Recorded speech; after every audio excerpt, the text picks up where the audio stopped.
I want winners. I want people that want to win. You play to win the game.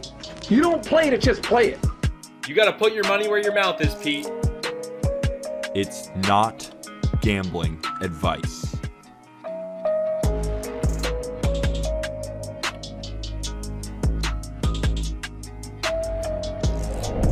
Happy Friday and happy July. It's July 1st. I'm Peter Apple. That's Colby Olson. Welcome to Not Gambling Advice, sponsored by Prize Picks.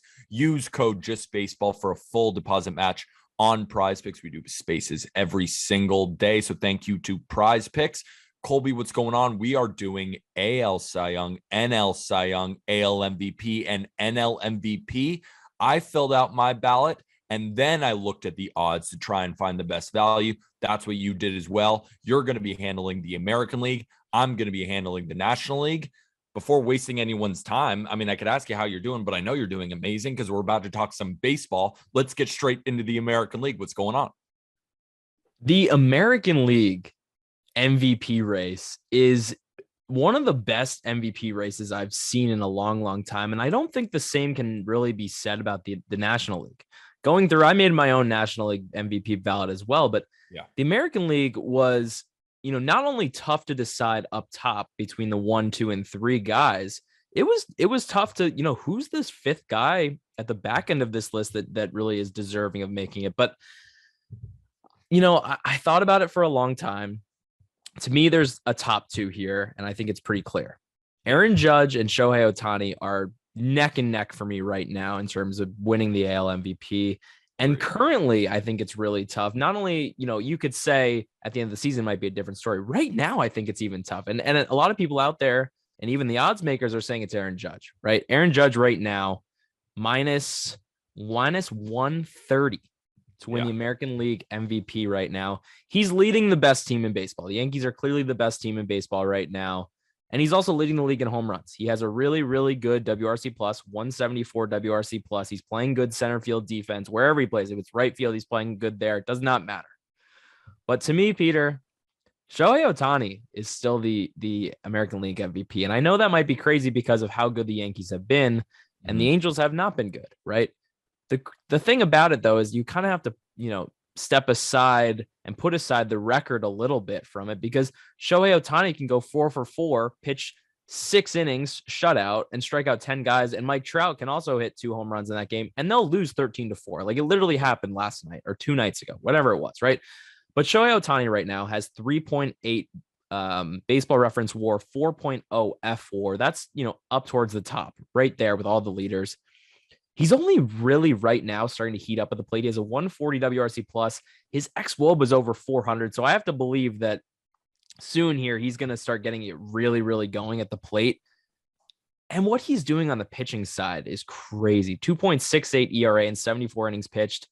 He's given up just 1 run in his last 26 innings pitched, 4 starts, 36 strikeouts. So to me, I can't pick against a guy that not only hits at such a high level, one of the highest levels in the league, but is pitching at a Cy Young caliber level where I think he could potentially, you'll see later in this episode, I have him on my AL Cy Young ballot as well. And that's what I was about to say too, because we have a guy fighting for American League Cy Young and the American League MVP at the plate. The thing is with MVP, we dive into the advanced numbers and we use that to predict future success. And it's good. And that's how we, make our money over here.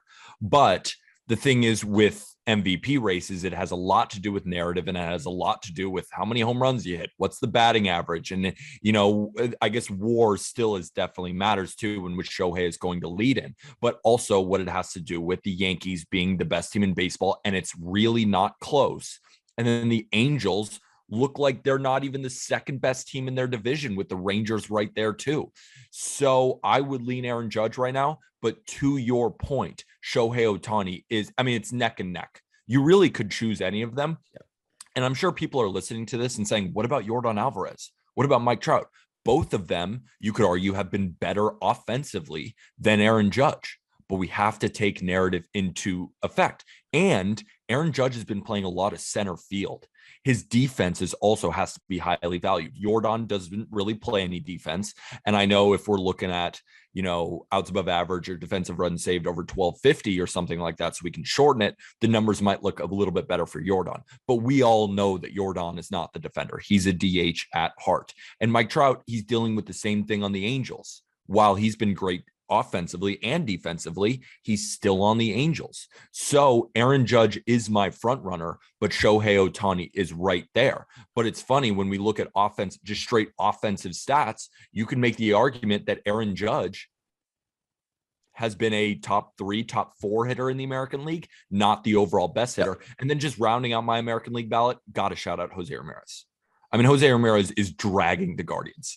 I mean, that's another thing. That's just like most valuable player. Just to cut in here, you're saying right now your ballot. So my ballot right now is Shohei 1, Aaron Judge 2, Mike Trout 3, Jordan 4. And you basically have the same thing, except Aaron Judge and Ohtani flipped. And then Jose Ramirez added in at the end. Exactly. Do you have Devers at 5th, or do you have J? Abso-freaking-lutely, I have Devers, who, by the way, has a 172 WRC plus. Aaron Judge has a 174. So when you really look at it, I mean, they're very comparable at the plate. Obviously, Rafael Devers does not have 29 home runs. He has 17 home runs, but he's hitting 328. Amazing. And I would credit Rafael Devers with how well the Red Sox have played. Without Rafael Devers, the Red Sox would not be where they are right now. He's Bogarts and JD too. And the Guardians don't have those type of guys. But in all actuality, like, I'm not even trying to argue J Ram over Devers. Like, I think so close. You could flip a coin and be like, oh, Devers, or that was tails. Oh, heads, it was J Ram. Like, it's right there for me. So Peter, I'm not even before you move on to NL MVP, I do want to make a recommendation. It's not gambling advice, but I just put $100 on Shohei Ohtani to win AL MVP at plus 280, because I think narratives be damned, minus 130 on Aaron Judge is just insanity. If he hits 60 home runs, he hits 60 home runs. He deserves to win the AL MVP. But Shohei Ohtani does both hits and pitches at the highest level. And I think he's in for one of the biggest second halves at the plate in the league. So I'm really confident in Shohei at plus 280. I love those odds too. I'm still riding on the back of plus 1,800 for Aaron Judge to win the MVP. So I'm chilling right now. I still like it. I mean, Aaron Judge is the prohibitive favorite, but it easily could be Shohei. And I'm honestly thinking, I'm trying to find a little bit better value than plus 280 right now. I'm not going to lie to you. I'm kind of hoping that Shohei starts struggling at the plate a little bit so that I could jump right back on it. Maybe he goes up to plus 400. Like, that plus 400 is a line that I'm looking at. I hope it can get to that value, but I may never get it, but it's okay because I'm on Aaron Judge plus 1,800 anyway. Let's get into the NL MVP. So Paul Goldschmidt is the prohibitive favorite, and as he should be. He's number 1 on my ballot. He leads in almost every single metric. And while he does have one of the largest discrepancies between the ex-WOBA and the WOBA, that's why we talked about in the fantasy episode, maybe is it time to get the biggest haul ever for Paul Goldschmidt. But with that said, Paul Goldschmidt has been phenomenal. Hard hit rates, I mean, I could go through all the numbers, but he leads in all of them. He's been phenomenal. But number 2 on my ballot is interesting. I went with Trey Turner of the Los Angeles Dodgers. Trey Turner has been very, very good and kind of under the radar this year. Remember when you talked about at the beginning of the year, the power that Trey Turner is going to show? I mean, he's got 11 home runs. He's got 15 stolen bases. We could look at a shortstop for the Los Angeles Dodgers, one of the best teams in baseball, with Freddie Freeman and all this drama. Mookie Betts been dealing with injuries. Trey Turner, we talked about at the beginning, with the Los Angeles Dodgers, it's hard to pick an NL MVP right on their team because there's so many good players. Trey Turner has been the best player on the Dodgers this year. And with all those other injuries and Freddie, he's still playing great, but it's just kind of weird. I think Trey Turner has a lot of value and could end up being a guy who has 25 home runs this year with 35 stolen bases while hitting 300. The only problem with Trey Turner has been the defense, but of course I expect that to tick up because he is a better defender than what he's shown. At number 3, and so then when I was looking at Trey Turner's odds, right now, let me just pull him up again. Trey Turner is at plus 1,500. He has the 5th best odds to win it. That is my favorite value on the board, no doubt about it. At number 3 on my ballot, I have Pete Alonso, the NL leader in RBIs. He's been overall very good, and he's been a good defender as well over there at first base. And the Mets are one of the best teams in baseball. I see you opening your mouth. You got something to say about that? I'll let you finish, but I don't. To me, I actually don't have Pete Alonso on my board right now. Yes, it's a good narrative because the Mets are killing it, but I think the Mets are killing it, for a lot of reasons, not just because Pete Alonso, right? 154 WRC plus. He's hitting 280 with 22 home runs. Yes, 69 RBIs leads, but it's not like he's having an otherworldly offensive season. Nothing really crazy. It's a really good offensive season, but I don't think it's really in consideration for MVP, especially at first base for me. Well, the odds would say that Pete Alonso is number 2 in MVP, which is right crazy. now, that's so narrative led, and it's not going to happen. That's the thing. We're dealing with narrative here. Remember, this is a narrative-based award. Like Robbie Ray won it, and you were on. He deserved it. I don't think so. Like by every advanced metric, Cole was better. And you're an advanced metric guy. Like I don't know how the Cy Young is an ERA award. I mean, if it's just, I'm not going to take that because there have been guys who have not won the Cy Young and not had the lowest ERA in the league. I don't think he deserved it. By every advanced number, Cole was better. And if it's just an ERA award, I think that's downgrading it a bit too much. But again, narrative award, Pete Alonso has been there, so he's at number 3 on my ballot. The only reason that Manny Machado has now dropped off slightly is due to the injury, and I would not be betting on him at his current value at plus 600. I don't think that's right. While Manny Machado could certainly come back and do well, that ankle, I'm still worried about it. And then I have Ronald Acuna Jr. at number 5. Ronald Acuna Jr. is just so freaking good. I mean, he is so good. And now that he came back from injury, it doesn't look like that knee injury really bothered him that much, which that was kind of the, why I was a little bit afraid. But we could still see 30 home runs from Ronald Acuna Jr. this year. And we could still see close to 25 to 30 bags and him hitting over 300 as well. And with the Braves also playing like World Series champs from last year, Ronald Acuna Jr. could easily be that guy. So that's my top 5 right now. And if we're talking about betting odds, Trey Turner at plus 1,500 is my best bet right now when looking at these odds. It's hard for me to say anything other than Paul Goldschmidt winning this award. Yeah. I mean, that's just the narrative. It's the narrative at this point, but Paul Goldschmidt has been the best player in baseball. And exactly. I'm just, aside from betting, aside from our, balloting right now, I'm just so happy to see Paul Goldschmidt finally have the opportunity to win an MVP because he's finished second twice. And this is going to be the thing that really propels him into Cooperstown when that time comes around. Because I think Paul Goldschmidt, we wrote about on justbaseball.com, he has a case to be made to make it to Cooperstown. He just needs that, either a World Series championship, possibly. But I think if he gets this MVP award this season, that's like the final, push that he needs to make the Hall of Fame. Peter, another St. Louis Cardinal that I think actually deserves some consideration is Tommy Edman. And you could say Nolan Arenado as well, but I think Tommy Edman really deserves some consideration. He actually leads on Baseball Reference in WAR and really, 3.5 WAR on Fangraphs. But Tommy Edman is not your, 21st century MVP award winner, right? Yeah. He only has 7 home runs. He's hitting 271. You're like, that's pretty pedestrian, right? Yeah, 114 WRC plus, but he has 19 stolen bases. He might end up, stealing close to 40 bags, leading the league in steals. But on the defensive end, he has 16 defensive runs saved right now. If he ends up near 30 defensive runs saved with an above average offensive profile and all those stolen bases, he's going to be up towards the top of the Fangraphs and Baseball Reference WAR leaders. I'm not saying he's going to win the MVP, but I think he just deserves a little bit of consideration. Agreed. And he's been phenomenal. And it's funny. I remember we were talking about it the first week, just, offline. We were saying, have you seen the exit velos that Tommy Edman is putting up? Like, why is he hitting the ball 113 miles an hour? What is going on here? And it's translated into an above average offensive season so far. And man, can the dude pick it. He's becoming one of the best defenders in baseball. I mean, Buxton. It's very close. He's right up at the top. A lot of the leaders right now are up near 16 or 17 defensive runs saved, and he's right there. So yeah, and I think there's something to be said about not only does he play a great second base, but now he's moved over to shortstop and is playing amazing at shortstop. So super tough to do. Peter, I like your picks. All right, now let's get into. Hold on. What do you think about Trey Turner, though? Because, I mean, you were big on Trey Turner. We talked about him in fantasy, that we loved him at number 1. I mean, if he can be a guy who's hitting over 300, let's say he hits 320 this year with 25 home runs, 35 stolen bases, the defense ticks up, and the Dodgers end up with the best record in the league. I think he has great value, especially he has the 6th best odds. He's number value. 2 on my ballot. I don't see much value on this board, just considering how well Paul Goldschmidt has played. But also because you look at the board, Mookie Betts at plus 1,200, Trey Turner at plus 1,500, Freddie Freeman plus 2,500. Those are back to back to back. Mm-hmm. And so Mookie Betts now is coming back this series healthy.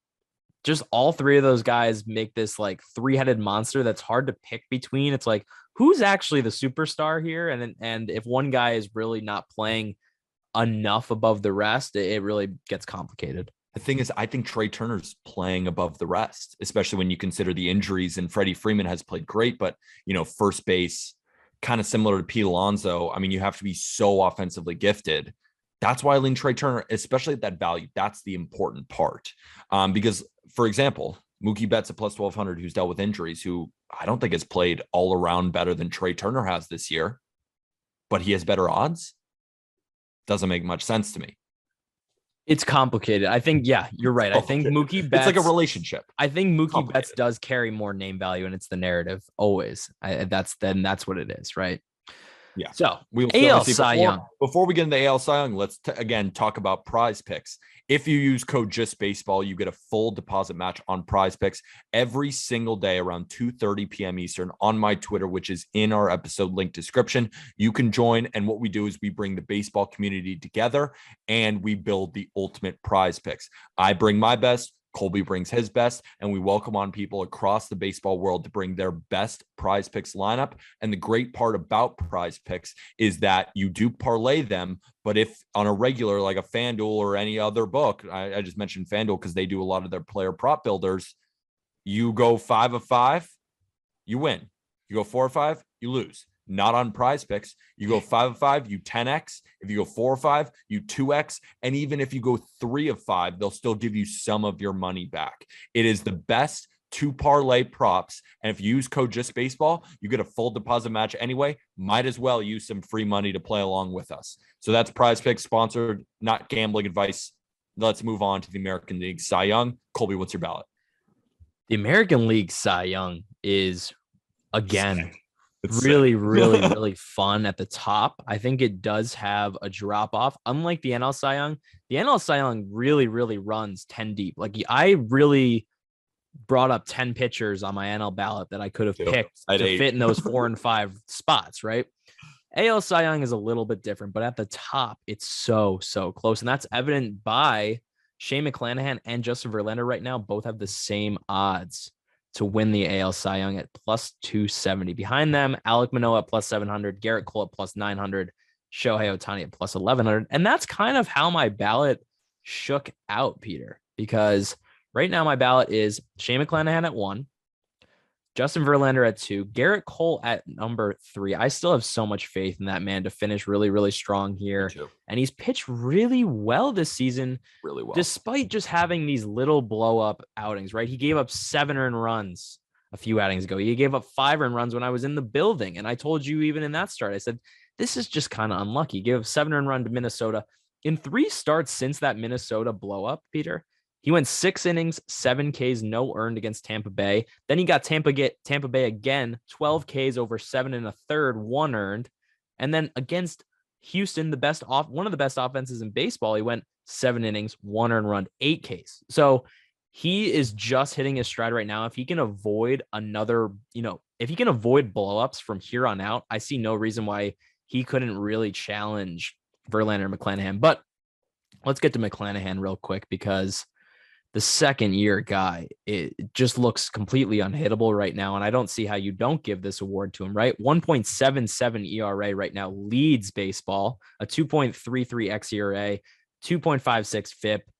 Everything looks incredible, right? He's striking out 36% of batters. He's walking less than 5%. He is legitimately a left-handed relief pitcher, like Josh Hader, as a starter, the guy that goes 7-8 innings sometimes strong.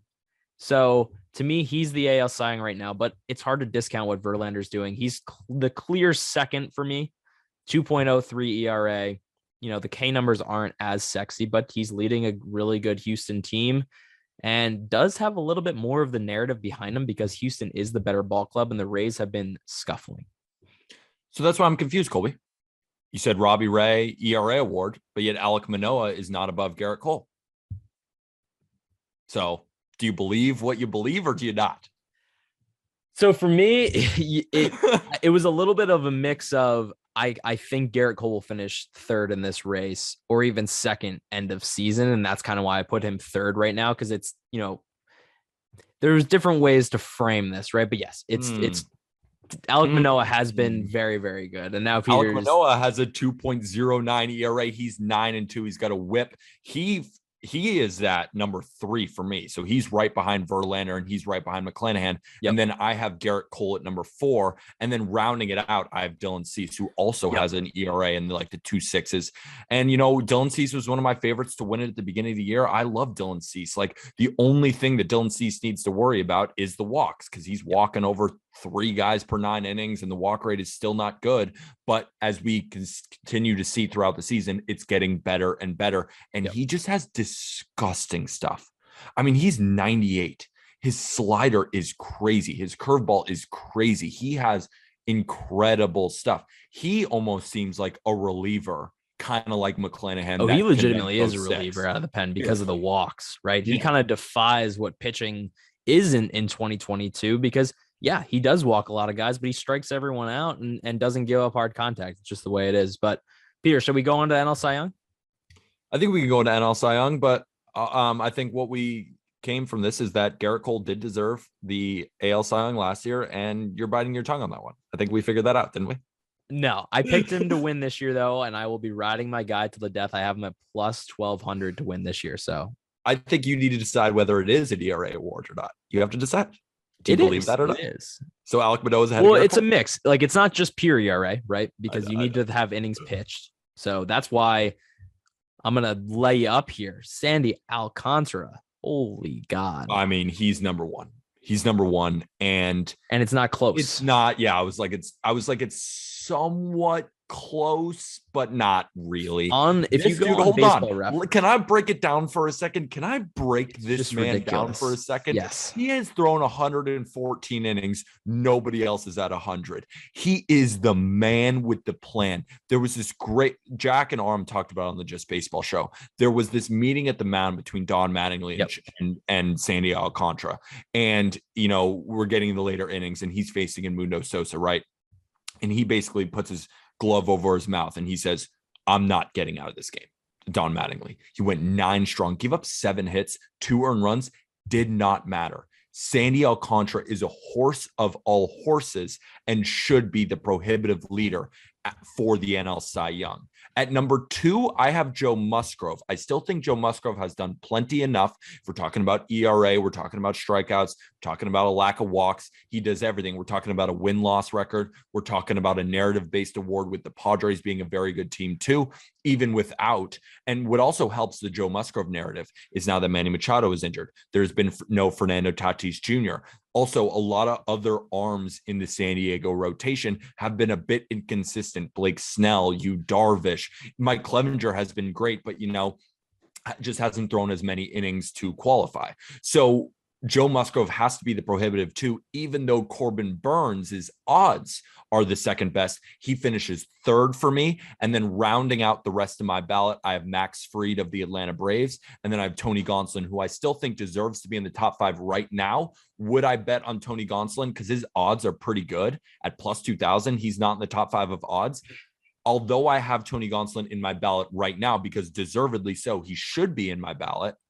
But moving forward for the rest of the year, Tony Gonsolin wouldn't be in my top 5 if I'm projecting it moving forward. But a ballot right now has to have Tony Gonsolin, in my opinion. And Max Fried, you know, we were debating on the Just Baseball show who's the best left-handed pitcher in baseball. And McClanahan, it's clear right now. But I'd love to see McClanahan do it over the full season, which I do expect him to do. But again, do it over the full season because Max Fried has proven big moments in the playoffs, big moments in the regular season. You can make the argument that Max Fried is the best left-handed pitcher in baseball if we're looking at a wider sample. But right now, Shane McClanahan is the best left-handed pitcher in baseball based off this year. But I just love Max Fried so much, and I think he deserves to be in that conversation, and he's at number 4 on my ballot.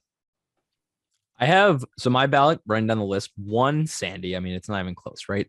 Yeah. Baseball Reference is my place to go to for pitcher war in deciding these things because they use runs against per 9 instead of Fangraphs, which is fit based. So it's kind of expected and does have its uses. Totally. It does. Right. But Sandy leads pitchers in war by 1.1 war at this point in the season. 4.5 war. Second place is Fried. Third place is Aaron Nola, who actually is not on my ballot either, but I think really is right there at the 6 or 7 spot. Wheeler as well. Wheeler and another guy you didn't mention, Peter, is Carlos Rodon.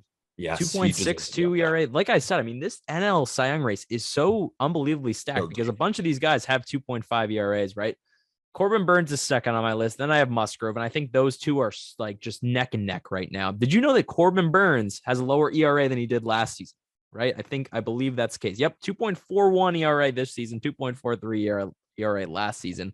So if he keeps it going, I really could see Corbin starting to challenge Sandy a little bit more. Musgrove will be right in there. I agree. I have Max Fried at 4, Carlos Rodon at 5, but again, those 4 and 5 spots are so unbelievably tough. If I was projecting moving forward, I would either have someone like a Carlos Rodon, maybe a Zach Wheeler, or an Aaron Nola. But from what Tony Gonsolin has done so far this year, if I'm looking at the ballot right now, he has to be in the top 5. I mean, he has to be. He's been phenomenal. If we're looking at ERA, we're looking at win-loss record. We're looking at even narrative-based with the Dodgers. You know, Buehler went down. Urias has been good, but not amazing. You know, and Kershaw has been dealing with his injuries himself. Tony Gonsolin has been the best starter on this Dodgers team, who's still in first place in the NL West. So even narrative-based, Tony Gonsolin could have an edge as well. But that's how the kind of ballot stacks up. And I even think you could move Tony Gonsolin up. But with my thinking of moving forward, I don't expect him to have an ERA below 2 for the rest of the year. Sorry, I just don't expect it. So that's kind of where it would my be brain, unbelievably crazy if that you're happened. hearing the way my brain was working into the ballot. I don't really see much value here in terms of betting on anyone because I think Sandy at plus 155 is just, you know, there's too much the juice there. It's not enough value for me. Nolan Ryan, bro. But do I expect Sandy to win this award? Absolutely, because no one these days pitches 220 innings in a season, and Sandy looks like he could actually do that this season with an ERA below 2.3. 250. He could do 250. Because you know what? You know why? You know why I think he gets 250? That moment with Mattingly, they have a bond, a trust. And think about it if you're Don Mattingly too. This is your guy. What are you going to hand it over to the 8th worst bullpen ERA in baseball? You've seen the way you pull Sandy and the bullpen blows it. He's going to give Sandy as much run. And Sandy's also not a guy I don't think he's I agree. Because he's not even high I don't effort. think he's going to break down, but I don't think 250 is in reach. I think 220, 230 could be in reach, right? He's at 16 starts right now. He's at 115 innings pitched. You double that. He made 33 starts. Most guys make 32, 33 starts. He's at 130. So I think 230, absolutely, Pete. I think he's got a shot at 250. But whatever. We know he's going to lead the league in innings, and he's going to have one of the lowest ERAs too, and he's going to continue to dominate. The thing is, plus 155 is just not a good enough value for me. You know, I'm still riding the Corbin Burns bet. I hope it hits. But it's and that's why hopefully you guys were listening at the beginning of the season when we came out with these, and you can even go back and listen to some of those episodes and see how some of those takes have progressed, because, you know, I'm still riding the Corbin Burns. Of course, Walker Buehler too is just not even close to being in it anymore. But those were the 2 guys that I picked, and hopefully that we're going to continue to ride those. So do you have anything else on the NL Cy Young? Because next week we will be breaking down the Rookie of the Year. odds as well, and giving our ballot, which you will hear most likely probably Friday of next week. And we're going to continue because those odds I want to bet on more than some of these MVP, because I feel like we can dive deeper into the rookies and it's ever changing in those odds as well. And we can get better value for rookies rather than some of these races where we know some of the players and where they're at. Yeah, my sign-off message is at the beginning of the season, you were on Seiya Suzuki, and I said, I will bet on O'Neal Cruz, but I won't bet on him now. I will live bet him at some point. Teaser trailer. So join us next Friday. Of course, Monday, we're always going to come with you with some waiver wire picks. And then, July 4th weekend, we got a big weekend ahead of us. So we will most likely see you again on Friday. Again, sponsored by Prize Picks. Use code JustBaseball. That link is in our episode description as well. Join us every day, really, at 2:30 p.m. Eastern on my Twitter, which is also in the episode link description. But make sure you're following my guy Colby as well on Twitter. He's always dropping big stats. And with that, thank you, everybody.